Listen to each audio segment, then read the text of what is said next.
हे सुद्धा आपण गेल्या 3 वर्षात पाहिलं एकतर्फी. म्हणजे ज्या पद्धतीनं निवडणूक आयोगानं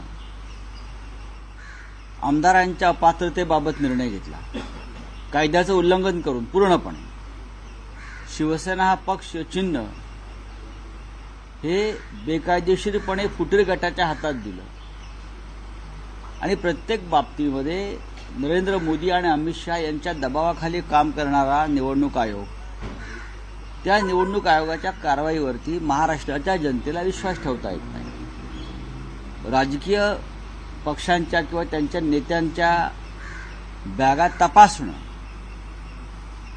निवडणूक काळामध्ये हे काही चुकीचं असं मी मानत नाही, पण एक साधा सेन्स आहे की जे पैशाचं वाटप किंवा आदान प्रदान होतं ते का उद्धव ठाकरे यांच्यासारखे नेते आपल्या बॅगातून नेतात का? हा साधा एक सेन्स आहे. खरं म्हणजे लोकसभा निवडणुकीमध्ये एकनाथ शिंदेने कशा प्रकारे बॅगा आपल्या हेलिकॉप्टरमधून ते वाहत होते हे आम्ही दाखवलंय, त्यावर कारवाई नाही.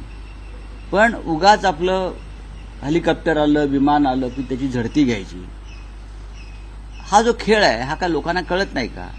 कळतो ना. पैसे पोचले लोकांचे. एकनाथ शिंदे, देवेंद्र फडणवीस, अजित पवार, अमित शहा, गौतम अडाणी, लोढा यांना जिथे पैसे पोचवायचे आहेत त्यांनी ते पैसे पोचवलेले आहेत. अगदी पोलीस बंदोबस्तात पोचवलेले आहेत, पोलिसांच्या गाडीतून पोचवलेले आहेत. तर या गाड्या कुठे थांबवल्या, त्यांची झडती घेतली असं आम्ही पाहिलं नाही. हे जे आता म्हणतायत प्रसंगी आम्ही अमित शहाची गाडी तपासू, गृहमंत्र्यांची आपल्या किंवा प्रधानमंत्र्यांची, करून दाखवा. काल गडकरींची गाडी तपासली नाही, आता हे दाखवायला करतात सगळं. हा सगळा खेळ आहे, हे सगळं चुकीचं आहे. पण आमचं त्याच्यावरती आक्षेपच नाही. आम्ही नियम आणि कायद्याचे पालन करणारे लोक आहोत आणि शिवसेना पक्षप्रमुख उद्धव ठाकरे यांनी कधी कायद्याचं उल्लंघन केलेलं नाही. पण ज्या पद्धतीनं ही अरेरावी सुरू आहे त्या अरेरावीला आम्ही उत्तर द्यायचा प्रयत्न केला, बस. काल मध्यरात्री जोगेश्वरीमध्ये शिवसेना ठाकरे गट आणि शिंदे गटामध्ये राडा झाला. आपल्या पक्षाचं असं म्हणणं होतं की तिथे महिलांना वस्तूंचं वाटप केलं जात होतं. खरं आहे ते. दादर मतदारसंघामध्ये सुद्धा अशा प्रकारच्या किंवा जिथे मिलिंद देवरा निवडणूक लढतात आदित्य ठाकरेंसमोर, तिथेही पैसे आणि महिलांना लागणाऱ्या वस्तूंचं वाटप, जोगेश्वरीमध्ये पैशाचं वाटप तर सर्रास सुरूच आहे. पण अशा प्रकारे सुद्धा वाटप करून महिला मतदारांना विकत घेण्याचा प्रयत्न ठिकठिकाणी सुरू आहे. आणि मग शिवसैनिक किंवा आमच्या महिला शिवसैनिक जाऊन तिथे धाड घालतात, तेव्हा हा राडा होतो. निवडणूक आयोगाला जर काही करायचं असेल त्याने अशा ठिकाणी कारवाई केली पाहिजे. पण निवडणूक आयोग अशा प्रकारची कारवाई कधी करणार नाही. आता सरकार आणि सत्ता आणि पोलीस त्यांचे आहेत. पोलिसांनी लक्षात ठेवलं पाहिजे 1 महिन्यानंतर या राज्यात सत्ता बदल होणार आहे. अंगातलं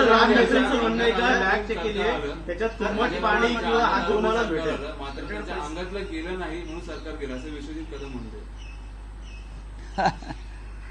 आमच्या अंगात आलं म्हणून सरकार आलं, मग मात्र अंगातलं गेलं नाही म्हणून ते सरकार केलं. त्यांनी अजित पवारांचं स्टेटमेंट ऐकलं नाही वाटतं. ते त्यांना काय म्हणायचं आहे ते गोंधळलेल्या मनस्थितीमध्ये असावेत. अजित पवार यांनी एक मुलाखत काल दिली. हे विश्वजित कदम हे सांगलीत असतात. सांगली हे बेट नाही आहे, महाराष्ट्राचा भाग आहे. अजित पवार यांनी काल एक मुलाखत दिली आहे आणि त्या मुलाखतीत त्यांनी सांगितलं आहे सरकार पाडण्यासंदर्भात जी बैठक झाली त्या बैठकीला अडाणी हजर होते ना. गौतम अडाणी, अमित शहा होते या बैठकीत. देवेंद्र फडणवीस देखील होते. बरोबर ना. त्याच्यामुळे कोणाच्या अंगात आलं होतं हे त्यांनी एकदा नीट तपासलं पाहिजे. 2.5 वर्ष आम्ही सत्ता चांगल्या प्रकारे राबवली, पण गौतम अडाणीला हे सरकार नको होतं.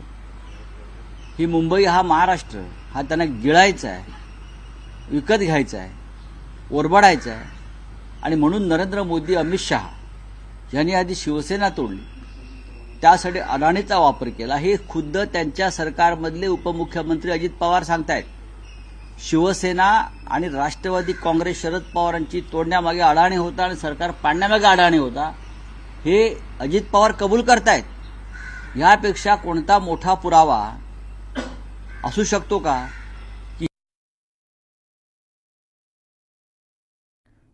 तर संजय राऊत माध्यमांशी संवाद साधत होते. जिथे पैसे पोचवायचे तिथे पोहोचवले असं वक्तव्य संजय राऊत यांचं समोर आलंय. सत्ताधाऱ्यांकडून पैशाचं वाटप होतंय असा आरोप देखील त्यांनी केलेला आहे.